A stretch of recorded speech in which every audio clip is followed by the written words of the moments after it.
जय हिंद दोस्तों, आज के हम इस वीडियो के माध्यम से जानने का प्रयास करेंगे कि पंचायती राज व्यवस्था के अंतर्गत जितने भी सदस्य होते हैं, जैसे मुखिया, सरपंच, पंच, वार्ड सदस्य, पंचायत समिति और उनके द्वारा जो चुने गए प्रतिनिधि जो होते हैं प्रमुख, उप प्रमुख, इन सभी के सैलरी के बारे में जानेंगे कि मासिक वेतन कितना-कितना होता है। सभी को सरकार के द्वारा कितना-कितना मासिक वेतन निर्धारित किया गया है और कितना दिया जाता है।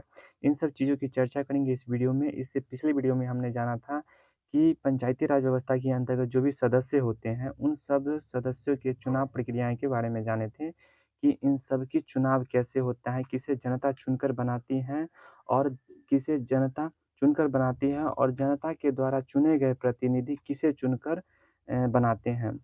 मतलब कौन-सी जो चुनाव प्रक्रियाएँ प्रत्यक्ष रूप से होती हैं और कौन अप्रत्यक्ष रूप से जनता के द्वारा चुना जाता है। तो ये सब हम जान चुके हैं पिछली वीडियो में, नहीं देखे तो देख सकते हैं। ठीक है? आज हम इस वीडियो में केवल और केवल सैलरी के बारे में जानेंगे, मासिक वेतन कितना-कितना दिया जाता है पंचायत सदस्य को और पंचायत समिति के जो सदस्य होते हैं उन सबको और जिला परिषद के जो सदस्य होते हैं उन सब की जो सैलरी क्या होती है, इन सब चीज़ों की चर्चा करेंगे इस वीडियो में। ठीक है? आप देखते हैं पंचायत सदस्यों की मासिक सैलरी, ठीक है? प्रति माह जो वेतन दिया जाता है सरकार के द्वारा वो कितना-कितना दिया जाता है, ठीक है? प्रत्येक पंचायत सदस्यों के बारे में। तो सबसे नीचे से देखते हैं, सबसे नीचे जो होता है वार्ड सदस्य होता है, ठीक है? आपको पता होगा कि प्रत्येक पंचायत में कई सारे वार्ड होते हैं, ठीक है? और जितना वार्ड होगा उतना ही वार्ड सदस्य होते हैं और उतना ही पंच होता है, ठीक है? तो ये सब जो निर्धारण किया जाता है जनसंख्या के आधार पर। एक ग्राम पंचायत का जो गठन किया जाता है 5 से 7 हज़ार की आबादी पर किया जाता है। तो उस अनुसार जो है प्रत्येक पंचायत में लगभग जो है वार्ड वार्ड सदस्य या वार्ड की जो संख्या होनी चाहिए वो 12 से 14 मान सकते हैं, इससे ज़्यादा कम ज़्यादा हो सकता है। ये सब जो है डिपेंड करता है जनसंख्या के आधार पर। ठीक है? तो प्रत्येक वार्ड में 1 वार्ड सदस्य होते हैं और उसी वार्ड के अंतर्गत 1 पंच होता है, ठीक है? यानी कि जितने वार्ड होंगे, ठीक है ना? एक पंचायत के अंतर्गत जितने वार्ड होंगे, उतने ही पंच वार्ड सदस्य होंगे और उतने ही पंच सदस्य होंगे, ठीक है? तो इन दोनों का जो है मासिक वेतन जो है 5-5 सौ रुपया सरकार के द्वारा निर्धारित किया गया है। जबकि अगर पंच की बात किया जाए, पंच जो कि न्याय निर्णय का कार्य करता है पंचायत स्तर पर, ठीक है? तो पंच की जो मासिक वेतन होता है वो 2500 रुपया होता है, ठीक है? और मुखिया, ठीक है ना? मुखिया और सरपंच की जो मासिक वेतन होती है वो 25-25 सौ रुपया होता है इन दोनों का, ठीक है? और ये जो सदस्य जो हैं उप मुखिया होता है, उप सरपंच है, इन्हीं सभी को द्वारा बनाया जाता है। तो इन दोनों का जो वेतन होता है बराबर होता है 12-12 सौ रुपया इन दोनों का वेतन होता है। ठीक है? मुखिया की जो मासिक वेतन होता है 2500 रुपया होता है और सरपंच का भी जो वेतन होता है 25-25 सौ, ठीक है? और उप मुखिया का 1200 और उप सरपंच का जो मासिक वेतन होता है 1200 रुपया होता है। ठीक है? तो मुखिया, उप मुखिया, सरपंच, उप सरपंच, पंच और वार्ड सदस्य की वेतन के बारे में देखा कि इसका मासिक वेतन जो है सरकार के द्वारा इतना-इतना निर्धारित किया गया है, ठीक है? उसके बाद देखते हैं पंचायत समिति, ठीक है? पंचायत समिति के जो सदस्य होते हैं, उनकी सैलरी क्या होती है? उनकी मासिक सैलरी क्या होती है? ठीक है? तो ये रहा सदस्य, जैसे पंचायत समिति के जो सदस्य होते हैं, उनकी मासिक वेतन जो है ₹1000 प्रति माह दिया जाता है, ठीक है? और इन्हीं के द्वारा, इन पंचायत समिति के ही द्वारा चुने गए जो प्रतिनिधि होता है, मतलब इनके द्वारा चुने गए जो कैंडिडेट होता है, यानी कि उप प्रमुख जो होता है और प्रमुख जो होता है, इन दोनों का वेतन जो है, ठीक है? प्रमुख का जो वेतन होता है ₹10,000 प्रति माह, जबकि उप प्रमुख का जो वेतन होता है ₹5000 प्रति माह दिया जाता है सरकार के द्वारा।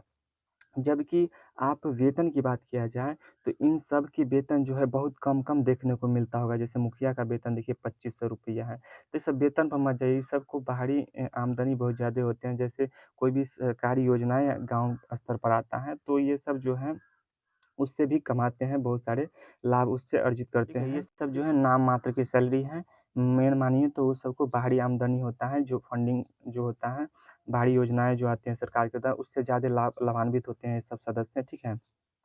कहावत तो सुने होंगे, हाथी के दाँत 2 होते हैं, वो खाने के और दिखाने का, तो कुछ ऐसा ही होता है, ठीक है। सबको ज़्यादा आमदनी जो होता है, ज़्यादा मतलब इनकम जो होता है, ये सब सरकार के द्वारा जो योजनाएँ आती हैं, उनसे कमाती हैं, ठीक है। ठीक है, तो आप इन सब के सैलरी के बारे में देखे होंगे, एक बार दोहरा देते हैं, ठीक है ना? मुखिया का इतना होता है, आप देख सकते हैं मुखिया, सरपंच का दोनों का इक्वल-इक्वल होता है और उप मुखिया, उप सरपंच का 12-1200 रुपया होता है, पंच सदस्य और वार्ड सदस्य का दोनों का सैलरी 5-500 रुपया होता है। जबकि पंचायत समिति का जो सदस्य होता है 1000 रुपये प्रति माह होता है और जबकि प्रमुख और उप प्रमुख का जो होता है, प्रमुख का हो जाता है 10,000 और उप प्रमुख का जो होता है 5,000 सैलरी जो है मासिक वेतन होता है। उसके बाद देखते हैं, अब देखते हैं जिला परिषद के सदस्य की सैलरी के बारे में, ठीक है? पंचायत समिति के सदस्य की सैलरी हम देख चुके हैं, ठीक है ना? पंचायत समिति के और पंचायत स्तर पर जो मुखिया, सरपंच, उप सरपंच, ठीक है ना? वार्ड सदस्य और पंच आते हैं, उन सब की सैलरी हम देखे हैं। अब देखते हैं जिला परिषद के सदस्य की सैलरी के बारे में, ठीक है? मासिक वेतन क्या होता है इन सब की, ठीक है? तो जिला परिषद के जो सदस्य होते हैं, उनकी जो मासिक वेतन होता है 2500 रुपया होता है, ठीक है? जबकि आप देखे होंगे पंचायत स्तर पर मुखिया और सरपंच उनका भी जो मासिक वेतन है, वो 2500 रुपया ही, बहुत कम है, ठीक है ना? लेकिन हमने पहले ही बताया कि इन सब का जो है मेन पर्पस होता है पैसा कमाना, तो जो कि ये मासिक वेतन से इनका मतलब ज़्यादा कोई होता नहीं कुछ है, तो ये बाहरी जो है चीज़ों से कमाता है, जो ऊपरी आमदनी है वो सब उनसे कमाते हैं, ठीक है ना? उसके बाद जिला परिषद के जो उपाध्यक्ष होते हैं, मतलब जिला परिषद के सदस्य ही अपने अपने में से एक अध्यक्ष और एक उपाध्यक्ष का चयन करता है, ठीक है ना? तो यही जिला परिषद उपाध्यक्ष का जो मासिक वेतन निर्धारित किया गया है, वो 10,000 रुपये प्रति माह निर्धारित किया गया है। जबकि जिला परिषद के जो अध्यक्ष होता है, उसकी मासिक वेतन जो होता है 12,000 रुपया प्रति माह होता है, ठीक है? तो इन सभी सदस्यों की जो मासिक सैलरी दिया जाता है, वो अ, कितना-कितना है, जो आप देखे हैं, ठीक है ना? हो सकता है एक बार हम दोहरा देते हैं पूरे को, ठीक है? देख लीजिए एक बार, एक नज़र में, ठीक है? तो एक बार फिर से हम रिपीट कर देते हैं, पंच और पंच सदस्य और वार्ड सदस्य जो कि प्रत्येक वार्ड में होता है, उनकी सैलरी जो है, ठीक है, प्रति माह 500 रुपया निर्धारित किया गया है। उसके ऊपर देखते हैं पंच और वार्ड सदस्य हो गया, उसके बाद सरपंच और मुखिया, ये दोनों का जो सैलरी दिया गया है 25-25 सौ रुपया, ठीक है? जबकि जिला परिषद जो सदस्य होता है, उसका भी मासिक वेतन 2500 रुपया है। जबकि उप मुखिया और उप सरपंच दोनों का जो सैलरी दिया गया है 12-12 सौ रुपया निर्धारित किया गया है, मासिक वेतन। उसके बाद उसके बाद पंचायत समिति के जो सदस्य होता है, उसका जो मासिक वेतन है 1000 रुपया ही होता है और जो प्रमुख होता है, उसका 10,000 और उप प्रमुख का होता है 5,000, ठीक है? और जिला परिषद की बात किया जाए, तो जिला परिषद के जो सदस्य होते हैं, उसकी मासिक वेतन 2500 रुपया होता है, जबकि जिला परिषद के जो अध्यक्ष होता है, उसका 12,000 और उपाध्यक्ष का 1,000 रुपया होता है, जो कि पंचायत समिति के प्रमुख के बराबर होता है ना? तो इन सभी सदस्यों के मासिक सैलरी के बारे में जाने हैं, तो आप ध्यान में रख सकते हैं, ठीक है? इससे पिछली वीडियो में हमने पंचायती राज व्यवस्था के अंतर्गत 3-4 वीडियो बनाए हैं, आप देख सकते हैं, आपके लिए यूज़फुल होगा, ठीक है? आज के लिए बस इतना ही, मेरा प्रयास कैसा लगता है आप लोगों को, आप लाइक भी कर सकते हैं, कमेंट भी करके बता सकते हैं और किस टॉपिक पे वीडियो चाहिए, ये भी आप बता सकते हैं। आज के लिए बस इतना ही, धन्यवाद।